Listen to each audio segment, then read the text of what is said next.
Good morning, everyone, and welcome. I'm Matt Lisle, and today is June 22nd. This is episode 13 of Coffee with Coach Lisle, where I help parents, coaches, and athletes around the world tackle the challenges of life and athletics. If you're just tuning in, let me know you're here, where you're from, where you're tuning in from around the world this morning, or maybe the afternoon. So thank you. Good morning, everyone. Good morning, Michael and Steve. Good morning, everybody. Thank you. It's my Father's Day mug I got yesterday from my kids, a little baseball mug. It's really the first baseball mug I think I have, so appreciate it, wife and kids. Thanks for my mug. Good morning, everyone. So if you're just tuning in, again, let me know where you're tuning in from. Good morning, everyone from all over the world. If you know this show, if you've been following a little bit, we're trying to get to 300 likes this morning. 300 likes is our goal, so hit that like button if you're just tuning in. Let me know you're here. If we get to over 50 shares, I'm going to send someone a signed copy of my book, Dear Coach, in the mail today. You'll get it this week. So good morning, everybody. So hit that like button, hit that share button. Good morning to everybody from all over the world. Let's see here. Pablo, good morning from Minnesota, Police Department. Awesome. And Kelly from Wisconsin. Awesome. Great to see everybody from all over the world this morning. John from New Brunswick, that's awesome. So good morning, everybody. Thanks for tuning in. A lot of Californians this morning. Ray from Ridley, Pennsylvania, nice. Good morning. Good to see you guys. So thanks for tuning in. Remember, if anytime you can't catch this show live in the morning, 7 a.m. is too early for you on the West Coast, or you just don't like watching stuff live on Facebook, you can always catch this show later on YouTube at youtube.com/Coach Lisle or on Apple Podcasts and Spotify Podcasts.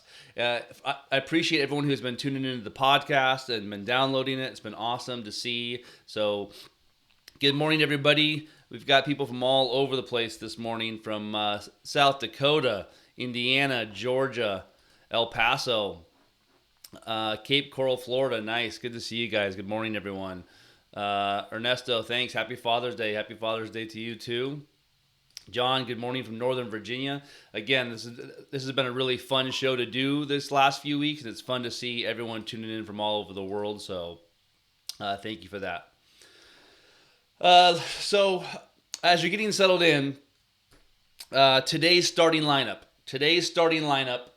We'll lead off with a question, like we always do. Have a good question. Then I'm going to share a really funny story, a tryout story. And then our main topic of the day is going to be about playing time. And as always, we'll go to our Q&A.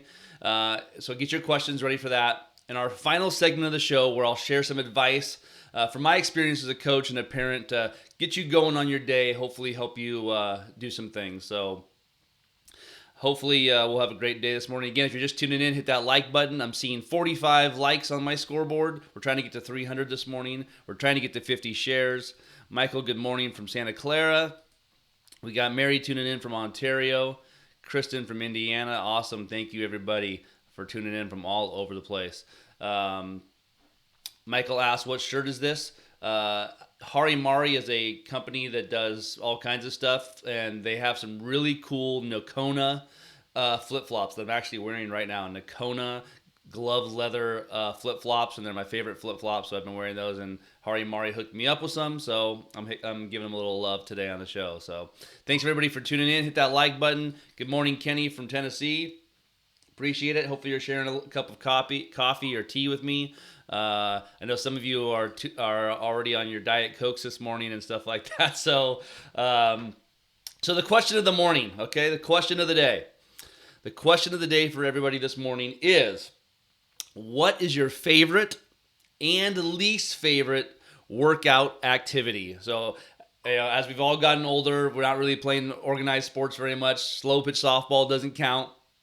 But I'm curious. I'm curious what you guys, as coaches and parents, what is it that? And I'll tell you, for me, I really enjoy Olympic lifting and weightlifting. But there's nobody that hates cardio more than me. I hate cardio. I hate running. My mom My mom, I think, is 62 years old, 63 years old. And my mom runs marathons. My mom does triathlons. She's done Ironmans. I mean, my mom is a savage. She right now, in their 60s, is doing marathons, triathlons, Ironmans. It's insane. And I have a younger brother that runs marathons as well. I hate it. I hate cardio with a passion. But I will tell you that last year for my birthday, I got the Peloton bike, and the Peloton has been a game changer for me. It's probably my favorite activity. I love bike riding. I love the Peloton, and that's been a huge one for me. But I would say my favorite activity is either weightlifting and the Peloton, but I absolutely hate pretty much anything cardio. So I'm curious to see for you guys this morning, as you guys have gotten older, what activities do you guys really like, and what do you guys really hate? I'm just curious to see this morning what you guys are into, physical activity wise. And for some of us as coaches, it's from the couch. It's from the couch and back. So,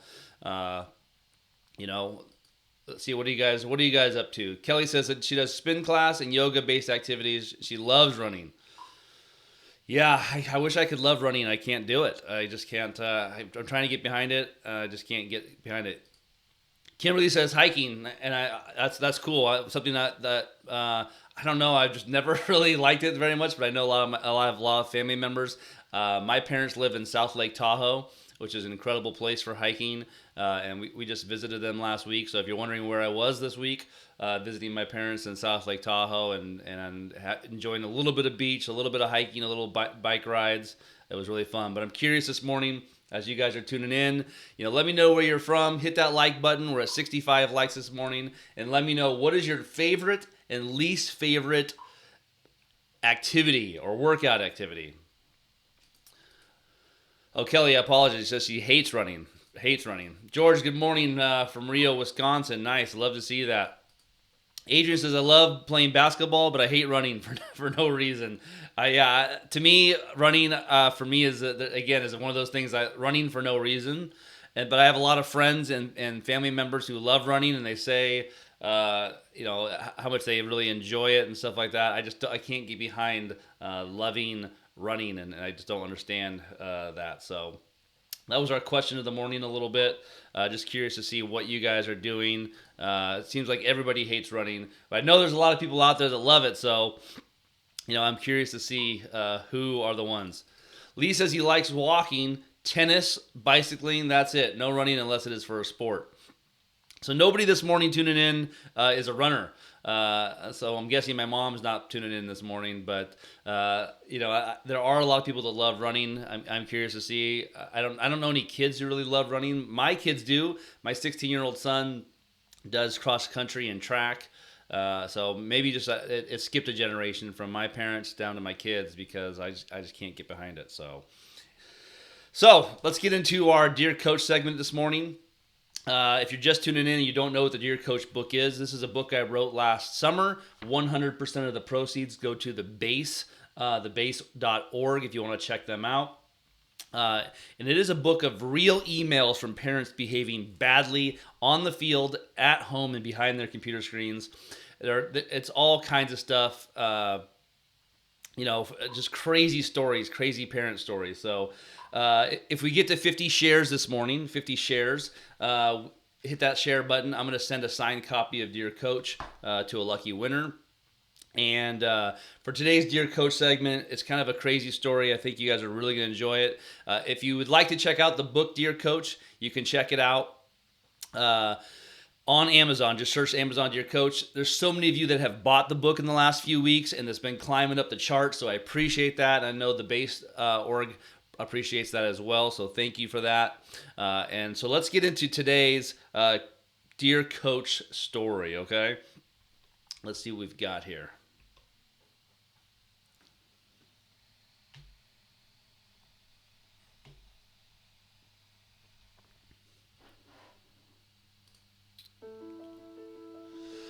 It says, Dear Coach Lisle, last month we offered a tryout to a girl who was interested in our program. She had bounced around from a few other teams, but we decided to give her a try. We had her practice and play with us for a week. She had a pretty bad attitude on top of not being a very good player, and I was leaning towards telling her mom I don't think she was a good fit. After the week passed, her mother came to me and said, "Thanks for the tryout week. Now, if you can get rid of these 6 players," she wrote a list, "we can make a good team." Needless to say, she didn't make the team. Sincerely, I don't have time for this. And a great comic here by Wes Mulbash. I've also put together a new playbook with my daughter as the featured player. If we start practicing these plays right now, we can win the championship this year. Also, you should make me the new head coach. And the reason why that story is so funny is that I know that a lot of you might even resonate with that story. You've done tryouts, you've had a new kid on your team, and the parent all of a sudden has suggestions on, hey, this is what the starting lineup should be. This is what who should make the team, and they volunteered to be assistant coach on top of that. So I just thought that was a really funny story, and as funny as the stories are in this book, they aren't shocking or unique because everyone knows stories like that, and so it's really funny to see that. So if you're just tuning in, we just got done with our Dear Coach segment. Shared a funny story about a parent who, through the tryout process, decided they wanted to implement themselves in that process. We are trying to get to 300 likes this morning. I looked at the scoreboard and I show 78 likes, so hit that like button, hit that share button. Our earlier question of the day was, what is your favorite and least favorite workout activity? Kenny said disc golf and walking slow, slow jog, hate to run. Disc golf is one of my favorite activities. I'll tell you, in my 20s with my buddies, we played a lot of disc golf. I wish I was good at it, but I've really enjoyed it. I've played at disc golf courses all along the West Coast, California, Oregon, and in Nevada as well. Lake Tahoe actually has a great disc golf course. So, and Barry's our first person. Barry says running takes up very little time and money and can be done anywhere. Got my 10-year-old player son going with me to keep up the fitness. He enjoys it. Awesome. So we finally got someone who actually enjoys running. Like I said, the people who do it, they're adamant about it. They love running. They say it's the thing. I can't figure out how to get into it, how to like it, and I said it's just difficult for me. So I can't do it. I wish I could. So let's get into today's main topic. For today's main topic, I want to talk about playing time. First, I'm going to talk about it from a parent-kid perspective and walk you through the different stages of it, from young ball to older, rec ball to travel ball. So let's talk about it from like the 5 to 9-year-old range. Okay, let's start there. This should be pretty much equal playing time across the board. When I coached this level in T-ball, the batting lineup rotated every single game in order. So you batted first this game, you batted second the next game, and so on. And then we rotated positions as well. So that's what a lineup should be like. So if you're on a team in that age group, 5 to 9, and again, like you see the same kid playing shortstop all the time, your kid's batting ninth in the lineup every time, and your kids are 5, 6 years old, there's something wrong there. There's an issue there. So in the 5 to 9-year-old range, it should be equal playing time for everybody. It should be really about just playing and getting more and more playing time. So to me, that's kind of the biggest thing you want to make sure that you're doing.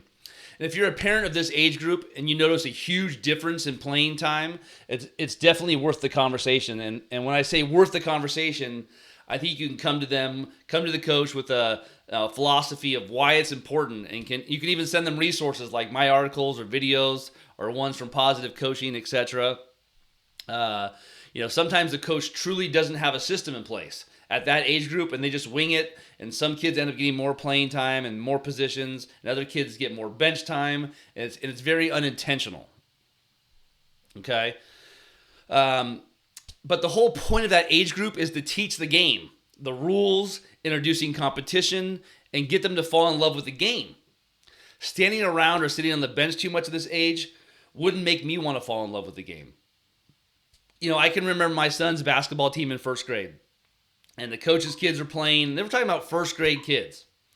And in first grade, all of a sudden I noticed that in these like 40-minute games, some kids were playing 30 minutes, some kids were playing 10 minutes, and I'm like, what the heck is going on here? There's no way that in first grade it should be that way. So, for me, if that's happening, I'm going to try to have a really light conversation with the coach just about, hey, are you noticing that these kids are getting more playing time? And in that 5 to 9 year old range, like winning and losing doesn't matter. You should not care about winning or losing, and it shouldn't even be something you guys talk about. So in that age group, it's all about kids. And so I'll say the next stage we'll call the next stage 9 to 12 year old level. And if you're still playing rec ball in this stage, again, playing time should be pretty similar to the 5 to 8 year old range. Everyone plays. Maybe some kids are getting a little more playing time than others, but it shouldn't be a big difference. Now, in that age range, if you decide to venture out into the travel ball world during this time, you have to start making really good decisions about when it comes to playing time if you're a parent. I talked about this in length last week when we talked about how to choose the right travel ball team for your family. And to me, do not go to a travel ball team where your kid sits on the bench in any age group, especially this age group, that 9 to 12 year old range. Any age group for that matter, but especially in that age group. So find a good one for your family and your kid, and make sure they're getting a lot of playing time in that 9 to 12 year old range. It should be really cut and dry, a lot of playing time in that age group. So now let's talk about junior high. Let's talk about junior high and high school, because playing time and competition starts getting dicey here a little bit. Again, if it's travel ball and you're in the 13 to 18-year-old range, choose development, choose playing time, choose a good coach and a good fit for you and your kid. If it's high school ball and your kid isn't getting playing time, you've got to start taking a serious look as why it could be. Number one, it could be that your kid isn't good. And your assessment and expectation of them is way off. Okay, that's a possibility. Two, it could be that at practice he or she just doesn't behave well, or they aren't making the best effort that's required. That's very possible. I've seen that. Parents say, "Hey, if my kid's really good," and they come to me and say, "Yeah, well, your kid goofs off at practice the whole time. They're not listening, or they don't give very good effort." Number three, it could be that the coach doesn't think they've earned that playing time. And they could be wrong. Like the coach could be wrong. The coach could evaluate your kid wrong, and that could happen. And number four, your coach might hate your kid. Okay, and I'm kidding. That should, hopefully that's not a thing. I know a lot of parents think that, but it's rarely the case. As much as parents would like to think it, I haven't come across too many coaches, especially at the high school level, that. The coach hates them, and they're not playing them because of that. So, and the thing that you need to understand is that 99% of the coaches out there at the high school level and above, they aren't going to lose a game because they don't like your child. That's what you need to understand, and are playing favorites. So I want you to think about the scenario. The league championship is on the line. Down by 1 in the last inning, the coaches never won a championship. The bases are loaded, and instead of playing your son or daughter, who is much better, he plays somebody else that is his favorite because that's their favorite person. And sorry guys, that just doesn't happen. It just doesn't happen. Coaches want to win.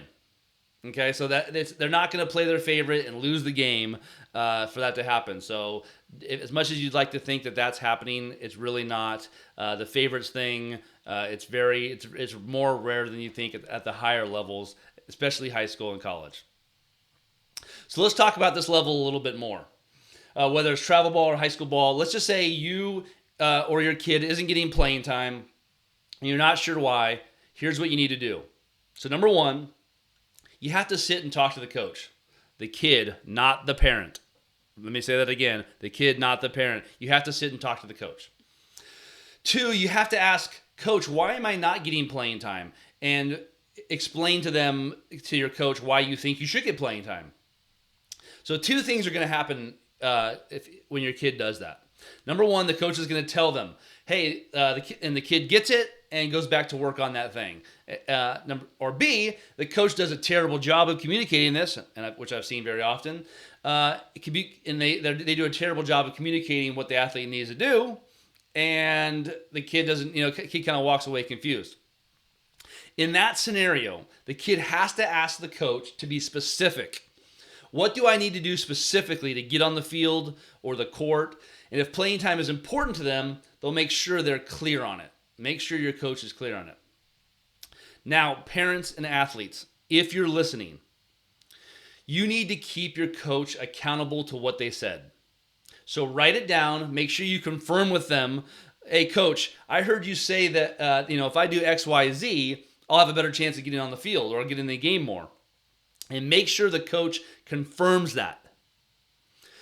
So when it says, when that area has improved, the kid can go back to the coach and say, hey, coach, I did what you asked of me, and I'm hoping you can give me some playing time, etc. And after the time, if you don't get that playing time, they have to be able to go back to the coach and say, hey, coach, you said if I did X, Y, or Z, I'd be in the game more. I did that. Why am I not in the game more? And they've got to find a way to do that politely, obviously. A lot of times kids, when they come to their coach, if they're upset, they say it in a way that's just not super helpful. So, for me, make sure that if you're going to hold your coach accountable, you do it in a respectful way, in the right way, coming to talk to them and say, hey, coach, I sat down with you, we talked, and, you said if I did this, I would get more playing time. I feel like I've done the good job of this, and sorry, what do I need to do now? And I think kids can do a good job of keeping coaches accountable for that. Now, I know for some of you it is really difficult to approach your coach, especially if they're not very good at communicating to you. But having said that, my best advice, as much as possible, is go to talk to them, share your feelings. Do it in a respectful way. Okay, do it in a respectful way and have a solid case for why you think X should happen. And then be open and listen to what the coach says is the reason. A lot of times kids come to them, the coach gives it to them, and they're like, oh, well, that's not true, or my dad says that's not true, or my mom says that's not true. Like, if you go to the coach and the coach says this is what you need to work on, and you don't believe them or you're not going to listen to what they say, you're in trouble. So listen to what they say, and then listen to the things that you need to work on, and then go work on those things as the best you can. But know this, a good coach, if given a choice between equal attitude and effort, will choose the athlete with more talent 9 out of 10 times. So let's say it's you and another player at the same position.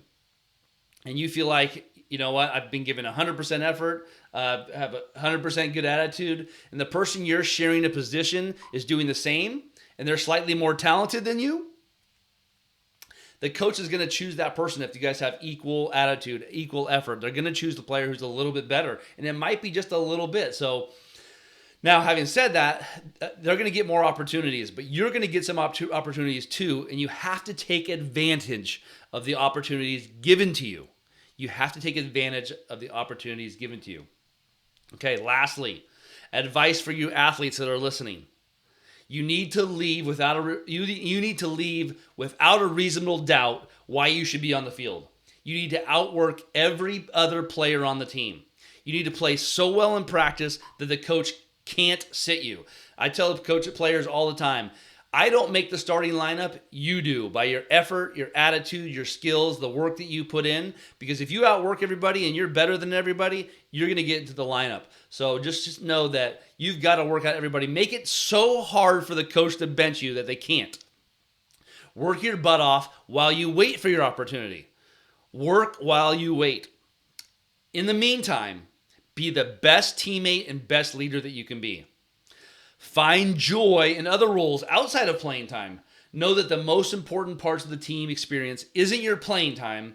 It's learning how to be part of a team, how to deal with adversity. There's so many life lessons. And most importantly, do not complain to your parents and teammates about it. Remember what I just said. Do not complain to your parents or teachers teammates about it. Take ownership of your feelings, actions, and efforts, and take them to your coach. Okay, athletes, hopefully you listen to that. It's really, really important there. It's funny, I said this comic right here, I'm transferring to another daycare. I'm not getting enough playing time. So I thought that was a funny thing. So, parents, here's the thing. Parents, I know that you want to step in. I know how painful it is to watch your child who has loved their sport their entire life to sit the bench and be upset and sad about it. It sucks. My own kids, there's times that I'm like, man, it sucks they're riding the bench, and I feel bad for them, and it sucks, period. And I know you want to be the sounding board for their complaints. Okay, I can tell you right now, I can tell you so many kids that they go straight to their parents after the game, complain about playing time, and I know you want to be the sounding board for their complaints.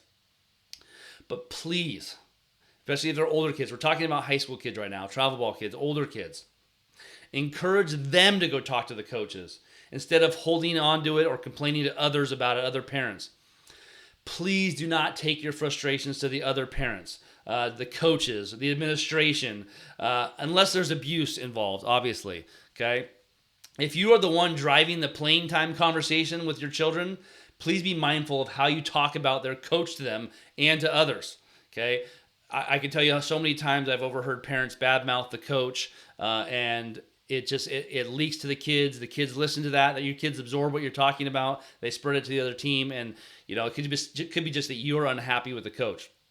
So you can support your kids. It sucks to have them on the bench. Find ways to support them through it, but support doesn't mean bad talking the coach or what the coach thinks.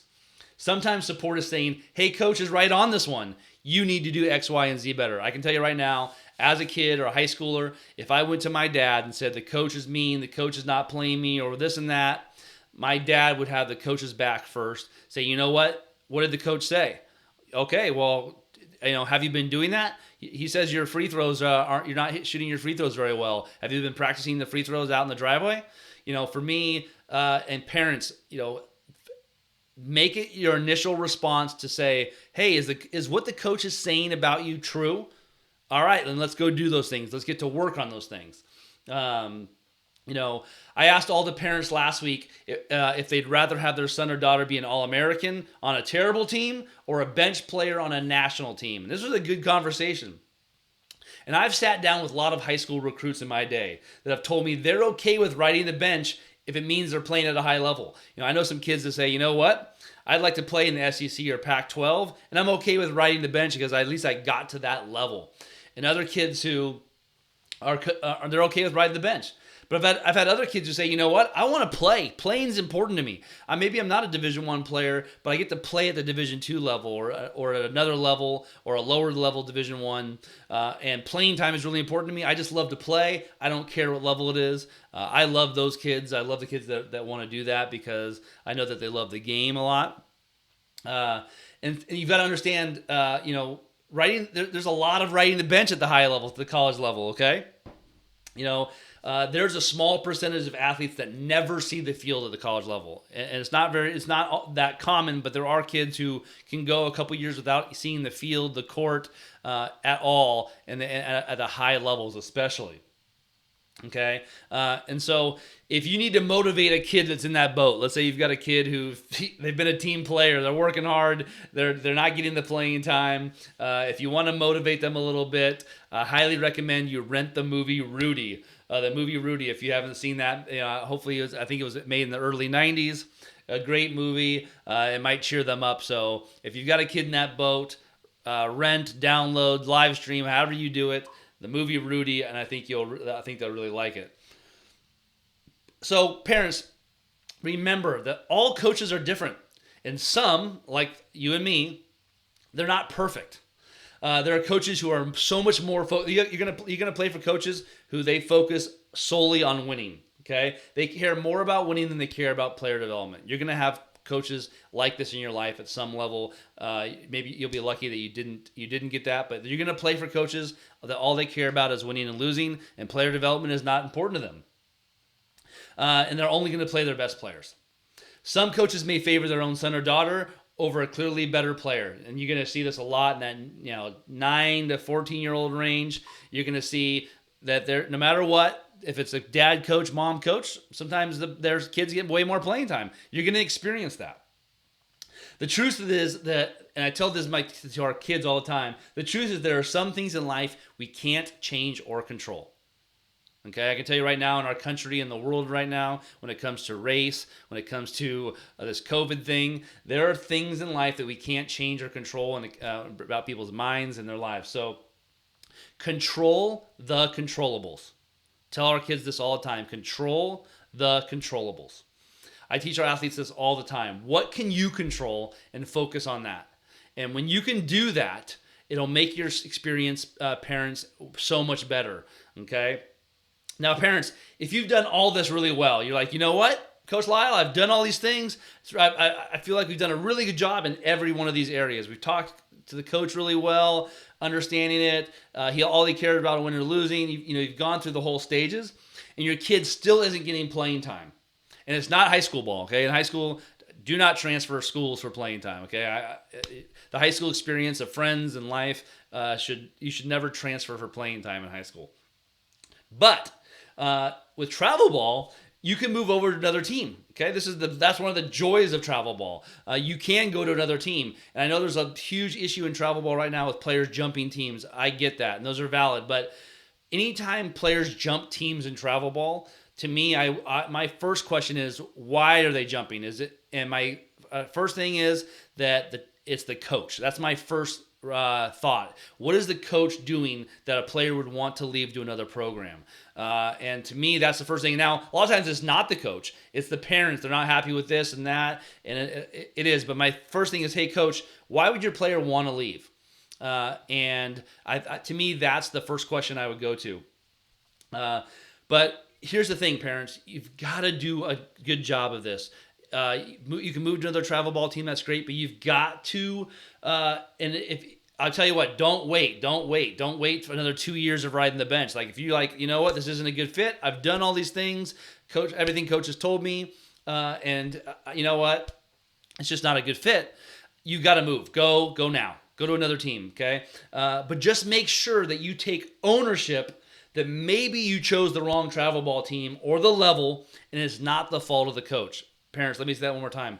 Make sure that you take ownership, or your child takes ownership of why they're not getting playing time. I think a lot of times parents get wrapped up into,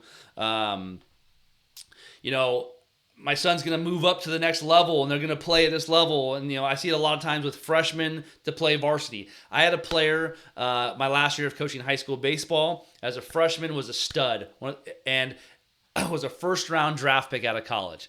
And he was good enough to be on the varsity team. And he probably could have been a starter, but I had a senior outfield that was very good, more experienced. And so I had him on the JV team, and the parent was really upset about it. But he got a lot more playing time and experience up there. He still practiced with the varsity. So, for me, that was my logic behind it. And looking back, him or his parents are probably going to think, oh man, you know what? Coach didn't play me on varsity as a freshman, and I was good enough. Of course he was good enough. But understanding those things, so parents, before you jump ship, take ownership of it. And if you do change teams, maybe it's not just the coach. Maybe it's like, you know what? We came to this team. We thought we were going to get a lot of playing time. We thought it was going to be this. We didn't do our research. We didn't do a good job. We had higher expectations of our kids. Okay, now let's talk to coaches. If you are a coach right now, a high school coach, a travel ball coach, if you're a coach listening to this morning, I want to talk to you first, or talk to you last.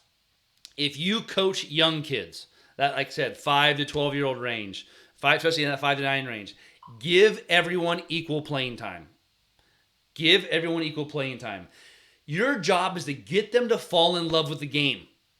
Teach them every position. I don't care if it's basketball, soccer. Teach them every position. And forget about the scoreboard. Okay? Forget about your 8U tournament trophy. Okay? Get your kids to fall in love with this game. Whatever that game is. Okay? You can teach being competitive. You can still teach being competitive. You can still, talk about winning and wanting to win. But make it about development. Make it about fun. And do not make winning the number one emphasis. Travel ball coaches. No college coach cares about your win-loss record. I've been coaching a long time. I've coached travel ball, high school, college. I've coached every level. No college coach cares about your win-loss record. you're not going to get recruited to coach at the major league level because of your win-loss record and travel ball. Okay, no one cares. Focus on playing time and development for your players. Do not make it about you. Resist the urge to make it about you and your win-loss record. If you're a travel ball coach, it's fun to win, obviously, and you can make winning important to you and your program and the kids, but do not place it above player development, playing time, and fun for younger kids, especially like 14U on down. It should not be. It should be about the kids, not about the coaches, not about winning. High school coaches, travel ball coaches of older kids, 14U, 16U, 18U, high school coaches. We have to do a better job of making it clear to our athletes that we truly have an open door policy, that they can come and talk to us about things like playing time anytime, that they can feel safe coming to talk to us about anything, anytime. And not about playing time. It can be anything. Build a relationship and build trust with your athletes so that they can come and talk to you about anything, home life, homework, school, anything. Let you be a safe place for them. Okay? So you've got to do a better job of communicating that, letting them know that. I think a lot of coaches say, well, of course, I have an open door policy and they can come to me anytime. And I don't think coaches do a good job of doing that with their actions, only with their words. And we need to build solid, trusting relationships with our athletes so they can feel comfortable doing so. And we have to listen, truly listen. High school, and if you're a college coach too, same thing. We've got to communicate them, open door policy, and you better be able to give specific things for your athletes to work on to earn more playing time and be able to make it very specific. You can't say, when I see more out of you, Johnny, that's when you get more playing time. Or, when you outplay Sally, you're going to get more playing time. That doesn't fly. Sorry. You've got to say to them, you know what? Your shooting is subpar. Like, whatever the thing is, your footwork needs work on this. We got to get this better. Or, you know what? You field really well, but you're not hitting very well. We got to get the hitting better. Whatever the thing is, it's got to be very specific.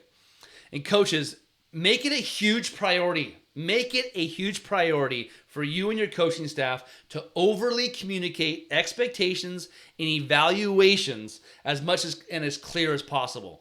So the more that you talk about the expectations and what it takes to work on the field or to get into the game and make it specific, the more you're off the hook for these conversations. The more you communicate, this is what it takes to get playing time, and what the expectations are for it, that's going to be helping. What a lot of these coaches don't understand is that in all of their behaviors interacting with their players, they're continually teaching life lessons that go beyond the field. For some reason, a lot of coaches miss the boat when they realize it's not about X's and O's, it's not about winning, it's about teaching life lessons that go beyond the field. So make that your focus, no matter what level it is. College, I care more about developing young women and men than I care about win-loss record. And I care about win-loss record a lot. I'm the most competitive person I know. But at the end of the day, I care more about the development of the person than I do the development of the team and the winning.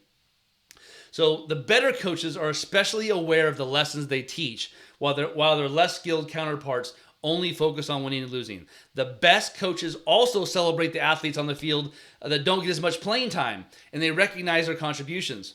I can't tell you enough how many times in a year that I take one of our players that never sees the field at the college level, and I tell them how important they are to the team and how much I care about them and that they're helping us win in ways that people in the crowd won't recognize, but that their teammates and the coaching staff immensely know and appreciate. I can think of times just this year, multiple times, taking a player to the side and say, I know you're not getting the playing time. I know you want to get into the game. I want you to know how much you are helping us win by the things that you're doing off the field, preparing our starters, preparing our starting pitchers, or in the dugout as a good teammate, like in whatever the things are, communicating, you've got to appreciate them and really talk about them. And so, this morning, I hope I covered as much as I could around playing time issues from a parent standpoint, a kid standpoint, and a coach standpoint.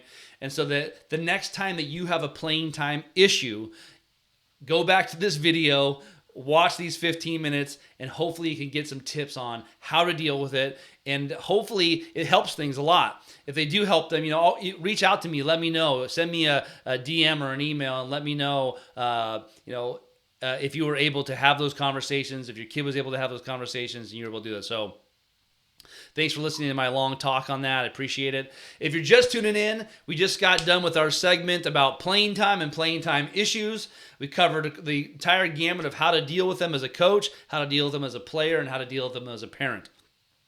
We're going to go into our Q&A time now, so start getting your questions ready as we head into Q&A. I'm looking up at the scoreboard right now, and I show 183 likes. So hit that like button. Hit that like button. We're trying to get to over 300 likes today. We're trying to get to over 50 shares.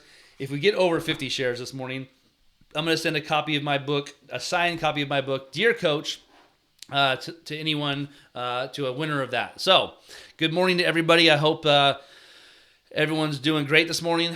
And any questions this morning as we go into Q&A? It can be about playing time. It can be about anything family friendly at all. Any questions you guys have about anything, let's get into our Q&A time. I'll get the countdown going today. We've got 10 minutes of Q&A time in our show left this morning. So good morning, everybody. Good morning, Laura. Perry, good morning, everybody. Charlie, appreciate that. Thanks for tuning in. Missy asks, how about these kids that jump teams every year and plays every game? To me, that's a coach issue. That's a coaching issue if they allow that to happen, and that's a whole different thing. Kimberly says, Rudy's one of our family's favorite movies. Very, very good movie. So that's great. Let's see here. Any questions this morning as we get into Q&A? Mike makes a great point right here. When I coached, I had a spreadsheet report that broke down playing time by players just in case a player or parent came to me with an issue. Luckily, never had to use it in a parent meeting. So, Mike, absolutely agree. When I coached T-ball, I coached my son's 8-year-old team, we literally had a spreadsheet with a lineup and position, and it just rotated every game. And I had parents who one time said, you know what, I feel like my son's not getting enough playing time. I just emailed them the Excel spreadsheet, and I said, this is the spreadsheet. Everyone's getting equal playing time. And so here it is, and it was really, really easy. I never had any issues with parents on that at the young age. Sometimes parents forget to pay attention. Perry makes a good joke here. He says, but we have to get ready for the 8U World Series. And I hate to say it, but I know that there are a lot of parents out there and kids who the 8U World Series is really important. So, John, the first question of the morning says, John, what is your favorite T-shirt? The ones that I own, I probably some of the baseballism shirts that I own. The Wendy Peppercorn Sandlot shirt is definitely one of my favorite. Anyone that my kids gave me a Star Wars shirt, so something like that. So, David asked, we lack confidence on our high school team. What are some tips to build confidence? To me, it stems from the coach and the coaches and the leaders and the way that they talk to the athletes. For me, I think we talk a lot about, finding ways to build them up, to have, positive reinforcement. So if you ask a kid in a drill to do something, hey, you know what? I want you to do this. Every time when they do it, praise them for doing that. Build confidence in them, and focus on the little things. Focus on little wins. Don't focus so much on the scoreboard. But hey, guys, you know what? We're trying to run this drill with this fewer mistakes, or we're trying to beat the clock by this. Create little wins throughout the day, throughout that practice, and if you can create more and more little wins, it builds this confidence up with the team.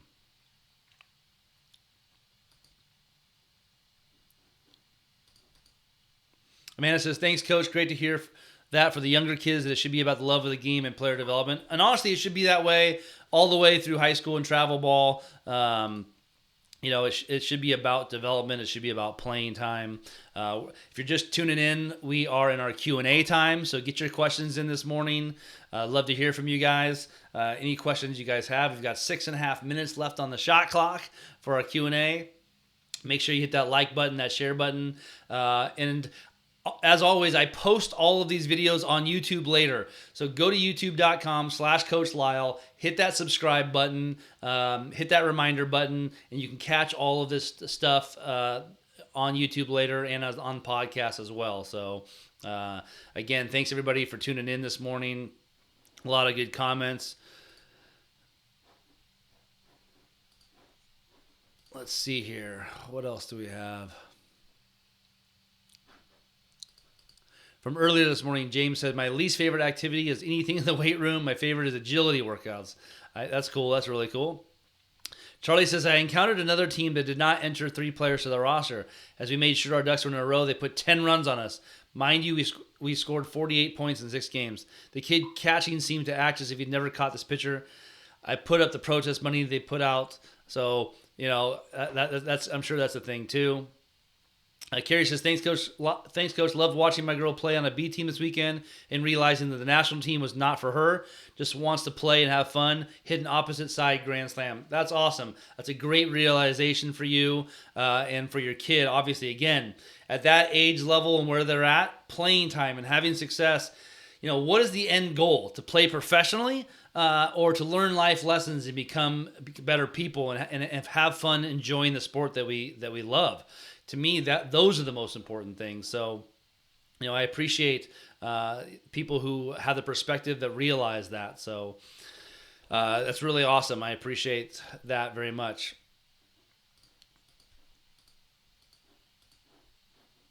Let's see here. Any other questions this morning? If not, we'll kind of wrap up Q&A. Usually, if you have to feel like our Q&A time, I have to cut off questions. But this morning, on this Monday morning, it seems it's very quiet. If you're just tuning in, you've been here this whole time and you haven't let me know where you're from and where you're tuning in from. We've got people from all over the country and some Canada this morning. So I appreciate everybody that has done that. So we're going to end our Q&A time right now and get into a couple other things. So I want to share with you guys a quote from Harmon Killebrew. As yesterday was Father's Day, and I thought this would be a really good quote to share with you guys. The quote says, my father used to play with my brother and me in the yard. Mother would come out and say, you're tearing up the grass. We're not raising grass, Dad would reply. We're raising boys. I just think that's an awesome, awesome quote, something that I've really loved.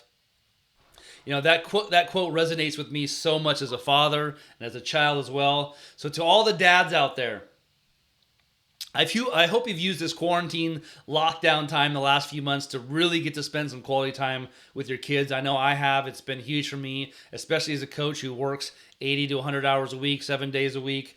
This time has been really awesome for me to spend some quality time with my kids. And if you didn't, there's still time. Start today. Find some time to play catch, shoot some hoops, kick some goals. It goes by so fast. My oldest daughter is 23 years old. My second oldest kid is going to be a junior this year in high school. It goes like this. So do not wait too long, okay? But there is still time. It goes by so fast. Go out there and spend some time with them while you can, okay? I can't tell you guys enough. Take advantage of this time. The world has slowed down a little bit to spend some quality time with your kids, moms and dads. Like I said, the time goes by so fast. My oldest is 23. My youngest just turned 3, but I can tell you the time goes by so fast, as many of you older parents know. So now remember, if you want to connect with me on YouTube. You can follow me on Instagram at Coach Lisle. Follow me on Facebook like you are right now at Coach Lisle. And you can follow me on Twitter at Coach Lisle. So make sure you guys connect with me on social media. I always appreciate that. Tomorrow we've got another great topic, 7 a.m. Pacific time, 10 o'clock Eastern. So before you leave, make sure you hit that like button one more time. We're almost to 300 likes. Hey, I had a lot of fun today. And thank you to everybody who tuned in and shared some coffee with me. But now it's time to say goodbye. I'll see you again tomorrow. Same time, same place. Now go out and win the day.